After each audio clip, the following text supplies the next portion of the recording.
Master Windu. I take it General Grievous has been destroyed then. I must say you're here sooner than expected. In the name of the Galactic Senate of the Republic, you're under arrest, Chancellor. Are you threatening me, Master Jedi? The Senate will decide your fate. I am the Senate. Not yet.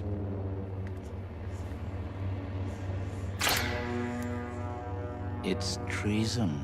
Hey, what's happening? Get one SirJames coming at you guys with another Star Wars Galaxy's Edge product review. This time we are going to be taking a look at the Mace Windu Legacy Lightsaber. So before we get into it, some basic information for you guys is that for those of you who've never been to the park or have seen any of my other videos, the Mace Windu Legacy Saber can be found in a store known as Doc Ondar's inside the land, which is right next to Savi's workshop and right across the way from Ronta's Roasters. You can't really miss it because it's filled with all kinds of collectibles.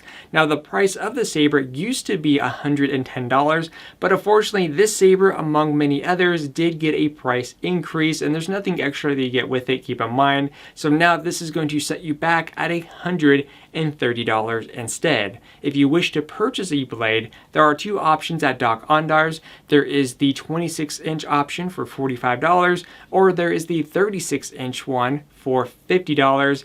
Now, if you are an annual pass holder, your discount does work on the blades. They just will not work on the sabers themselves. Just keep that in consideration. So let's go ahead and get into it.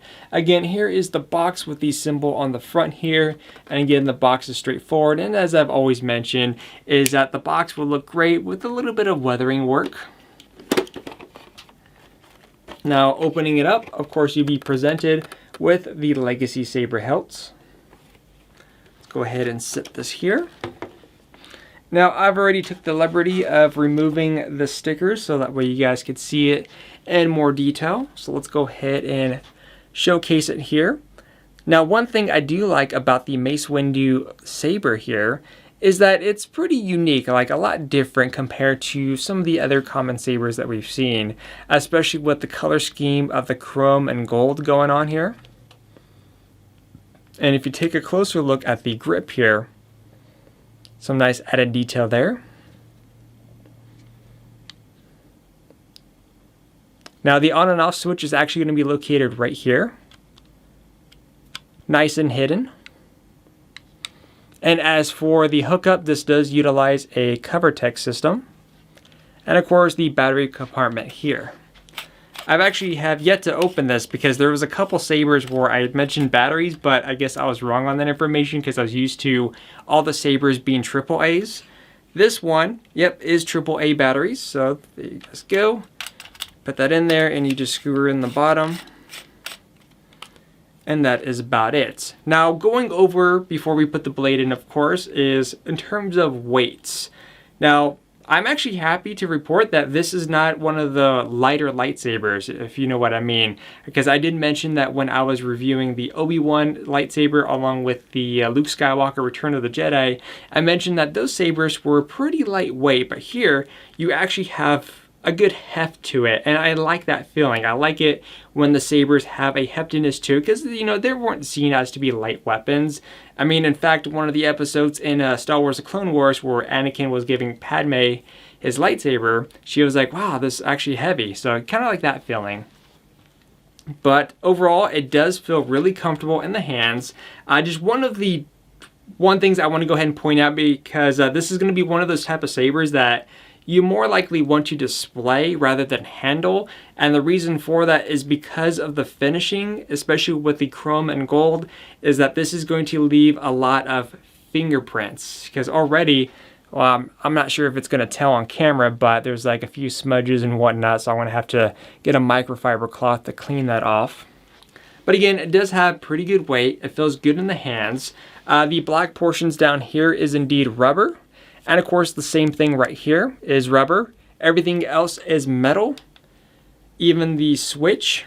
And of course, the CoverTech is plastic, and that is pretty much about it. And there is the end cap, by the way. So let's go ahead and insert a blade and take a look at the sound. Now, as a comparison, I do have a Peace and Justice Savi Saber on standby with a purple kyber crystal, so we can compare the sound quality from the Mace Windu Saber with the purple kyber crystal. So again, you do get a sound effect when you insert a blade. And you push down and twist, which I will say that as far as inserting the blade goes, it was actually with ease. I didn't have to like shove this in or anything like that compared to some of the other sabers that I've done. But once you're ready to go, you just basically push the activation switch. And let's go ahead and let you guys listen to the sound here.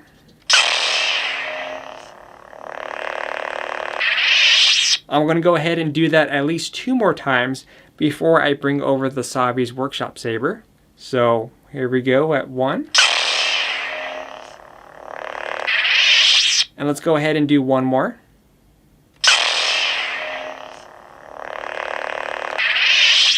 Now I'm going to go ahead and bring over my Savi's Workshop Saber that has the purple kyber crystal to do a comparison with the sound. Alright, here we go, and this is with the purple kyber crystal, not the Mace Windu saber.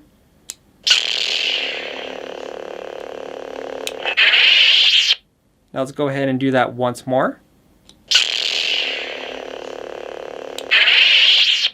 Now you probably note that there's definitely 2 different sound effects going on. And I don't know, I kind of like the one on the purple kyber crystal because you have that like a sound of power activating.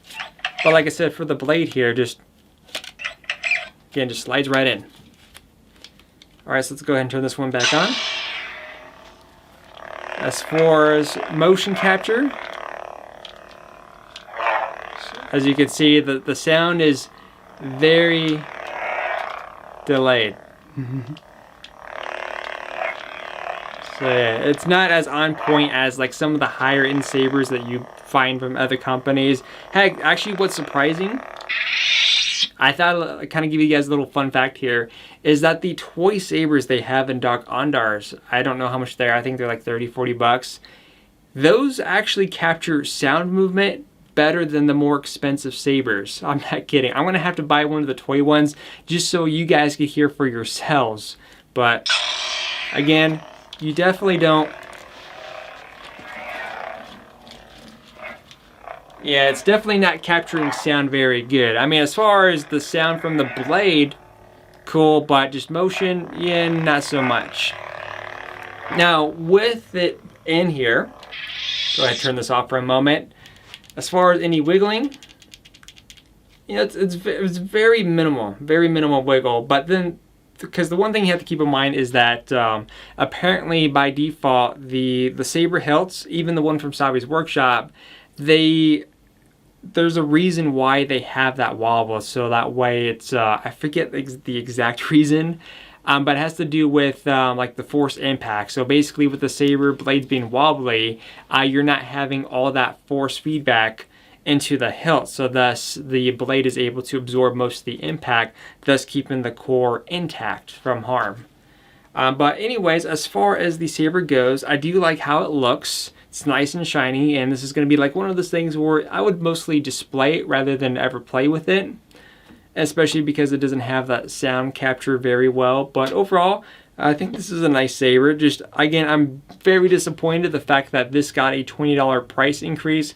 I felt like the $110 mark was just a perfect value for what the saber is worth.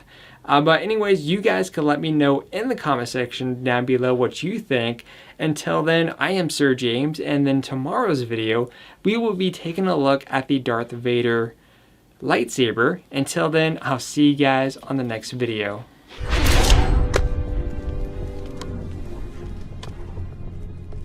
Whose helmet is that anyway?